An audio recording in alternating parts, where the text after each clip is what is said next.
বিয়ের পর এটা প্রথম আমার মহাশিবরাত্রি।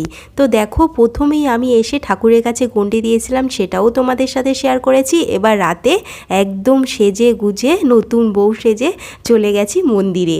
মন্দিরে দেখো তখন খিচুড়ি দেওয়া হচ্ছে, পিউ এখানে দাঁড়িয়ে আছে, এখানে আমার বাবাইকা আছে, সবাই এখানে আছে, এদিকে আছে তানিজ, পীযূষ। দেখো তারপরে চলে গেলাম লাইন দিয়ে সবাই প্রথম প্রহরে বাবার মাথায় জল দিতে। আমাদের তো নিজস্ব ঠাকুরথান, তাই বাইরে থেকে যারা আসে প্রথম প্রহরে জল দেবে বলে তাদেরকে আগেই জল দেওয়ার সুযোগ করে দিই আমরা, তাই তারপরে আমরা জল দিই বাবার মাথায়। দেখো এখানে সবাই মিলে ধূপ বাতি দিয়ে দিয়েছি, বাবার মাথায় জলও দিয়ে দিয়েছি, ঠাকুরের কাছে প্রণাম করে এবার এখানে এসে আমরা বসে আছি। এবার দেব অঞ্জলি।